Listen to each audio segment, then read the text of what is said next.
The sound that shattered my concentration wasn't a jarring noise from the outside world, but a soft, digital chime from my phone, an electronic bird call completely alien to the rustic silence of my cabin. It was an alert from my home security app, an event I had set up but never truly expected to see. Garage person detected. I was in the middle of practicing the chaconne from Bach's Partita No. 2, a piece so monumental it felt less like music and more like architecture sculpted from sound. My entire being was a vessel for the piece, the intense focus, the rosin dust clinging to the air, the slight tremor in my left hand from the strain, the precise, controlled pressure of the bow wrestling roar, transcendent beauty from 4 strings, and a piece of 18th century spruce. My cabin, a simple but sturdy structure of stone and timber on the shore of a quiet, isolated lake, was my sanctuary. More specifically, the detached 2-car garage was my studio. After years of saving, I had spent a small fortune soundproofing it, transforming the cavernous, concrete space into an acoustically perfect rehearsal hall. It was here I could practice for 12 hours a day without disturbing a soul, preparing for my next audition with the symphony, a chair I had been chasing my entire professional life. This space was more sacred to me than any church. It was the crucible where my art was forged. I lowered my violin, a beautiful old Italian instrument that felt like an extension of my own arm, and laid it gently in its velvet-lined case. My heart was thudding with a sudden, anxious rhythm that was completely out of time with Bach. I tapped the notification on my phone, and the live feed from the high-definition camera inside my garage filled the screen. My breath caught in my throat, a sharp, disbelieving gasp. The image was surreal, a scene from a strange, mundane nightmare. The garage door, which I had let open to air out the room after a long practice session, was wide open. Rolling slowly inside, with the regal, unhurried pace of a monarch entering her throne room, was Mrs. Henderson, the president of the Lakeview Point Homeowners Association. She was at the helm of her pearl-white, custom-upholstered golf cart, its tires whispering on the smooth concrete floor. She drove it clear inside, parked it diagonally across both bays, effectively blocking in my own Quran. Then, with an air of profound, unbothered entitlement, she got out. She left the cart in the middle of my studio, walked briskly out the small back door which led to a manicured community walking path, and disappeared from view. She had just used my private, soundproofed sanctuary as a convenient shortcut and a personal parking garage. This was not just a trespass. This was a desecration. A statement. Our conflict had been simmering for months, a cold war waged with passive-aggressive notes and pointedly ignored greetings.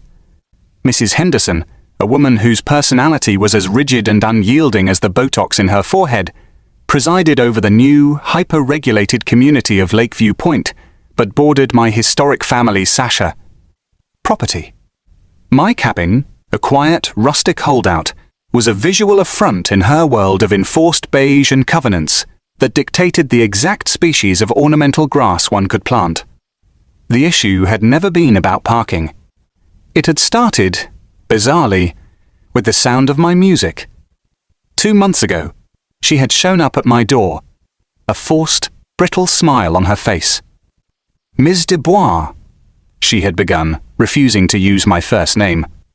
A number of residents have expressed some concern about the sounds emanating from your garage in the afternoons. I'm a professional violinist. Mrs. Henderson, I'd explained patiently. This is my job. I have to practice. Of course, dear, she'd said, her tone oozing condescension. This audio was created with Podcastle.ai.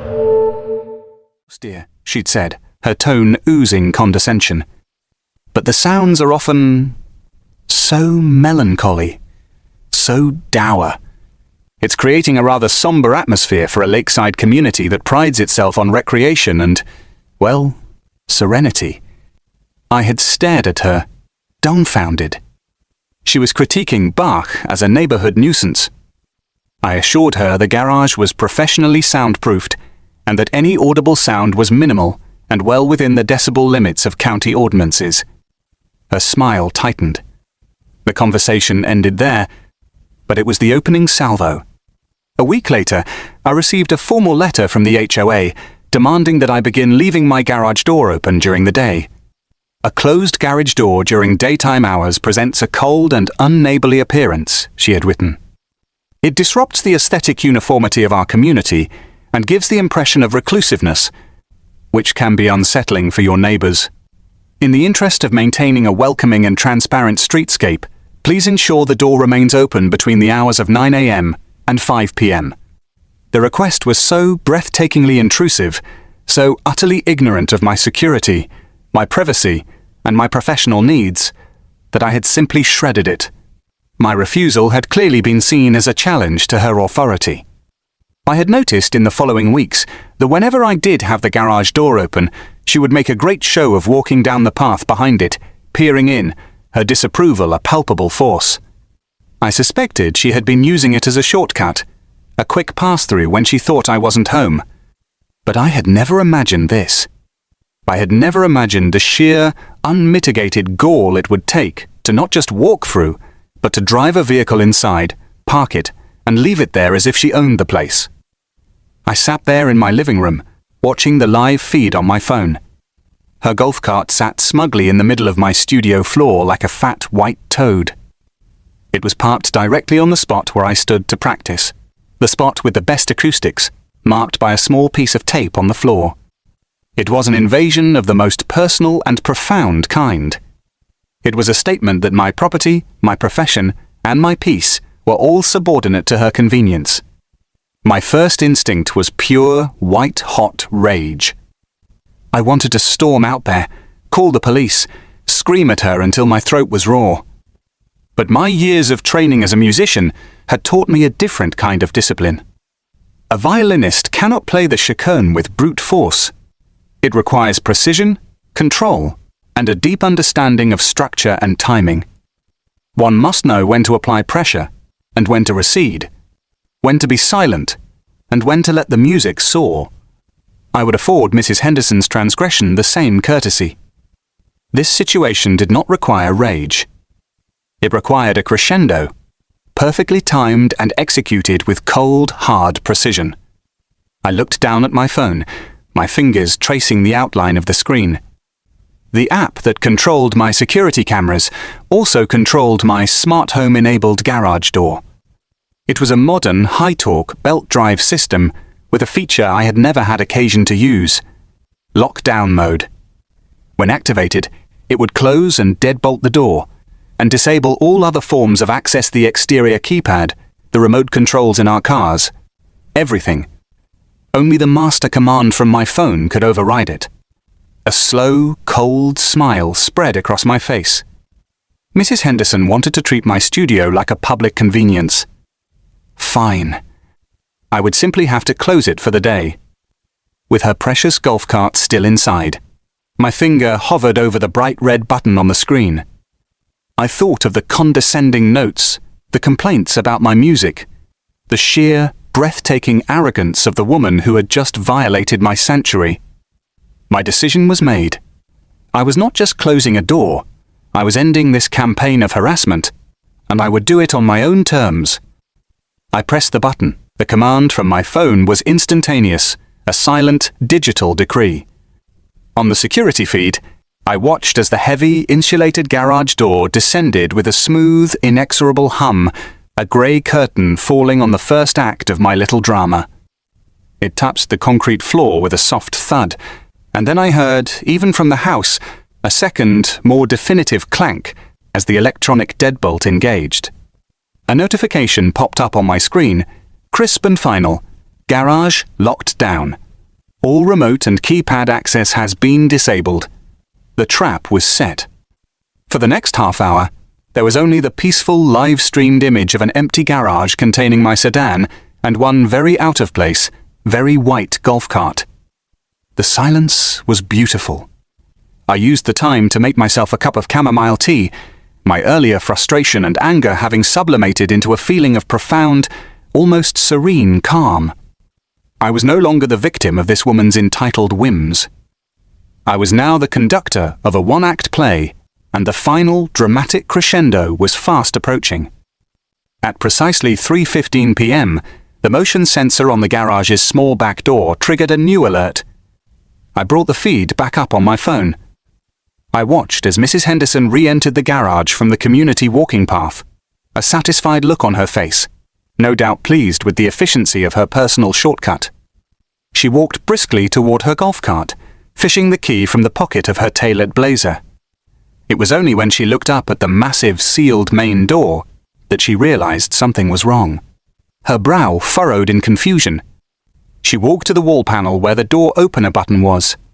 She pressed it. Nothing. The little LED light that was usually green was dark. She pressed it again, jabbing it with her perfectly manicured finger. Still nothing. A flicker of annoyance crossed her face. She pulled out the small remote from her golf cart's keychain and aimed it at the door, pressing the button repeatedly. The little red light on the remote blinked uselessly, a frantic, unanswered signal. Her annoyance began to curdle into genuine panic.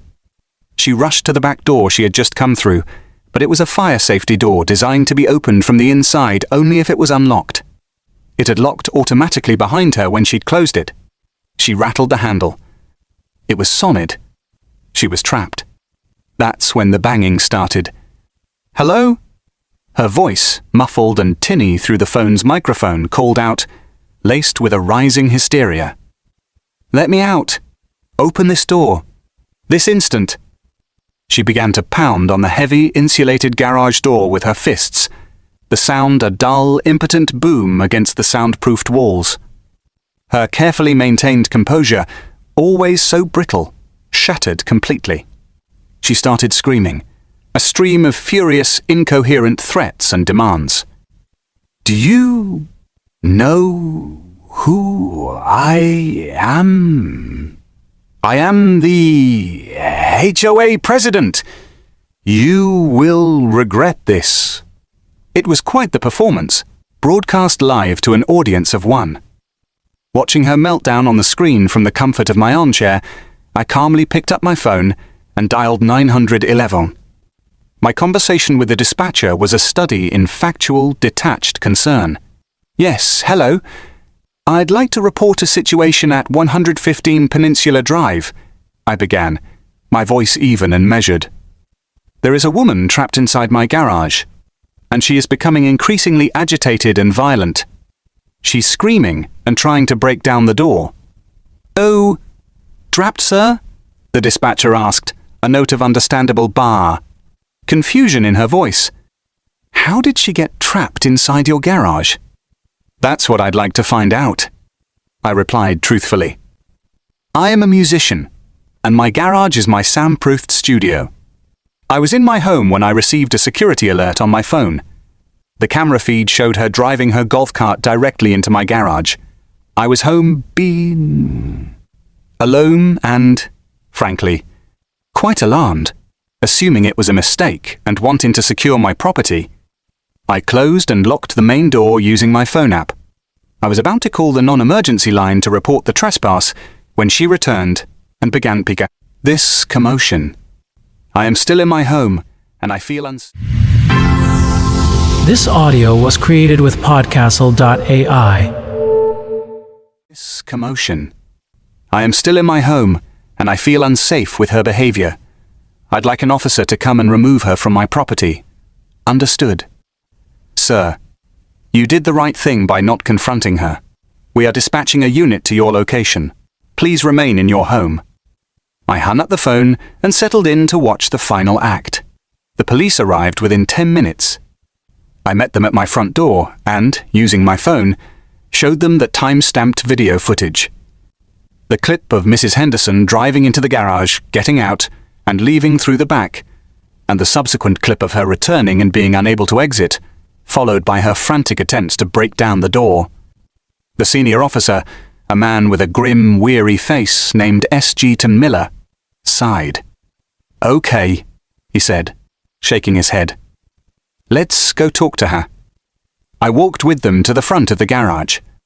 The banging and yelling from inside had not ceased. "Ma'am!"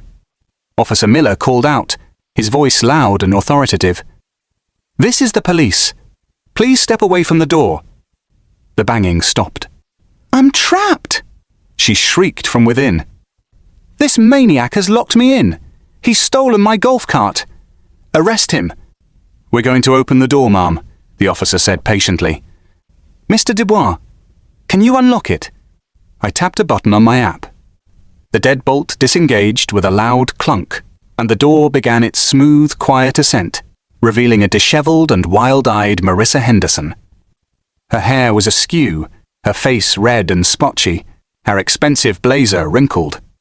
She stood there blinking in the sudden sunlight, her prize-winning golf cart parked behind her like a monument to her bad decisions. When she saw the police officers, she launched into her own defense. "Arrest him!" she screeched, pointing a trembling finger at me. "He locked me in here! This is kidnapping! This is false imprisonment!" Sergeant Miller held up a hand, silencing her. "Ma'am, we've seen the security footage. You entered Mr. Dubois' private enclosed garage without his permission. Is that correct?" "I was just cutting through," she insisted. "He left the door open. In this community, that's considered an invitation. An open door to a private building is not a legal invitation to drive your vehicle inside and park it, ma'am," the officer said, his voice flat and devoid of sympathy. Mr. Dubois was within his rights to secure his own property at any time. The moment he closed that door, you were no longer a neighbor cutting through. You were a trespasser inside a secured structure. Your vehicle is now bar. Evidence of that trespass. He turned to his partner. "Call a tow truck. The golf cart is being impounded as part of the investigation." He then turned back to a new silent and horrified Mrs. Henderson.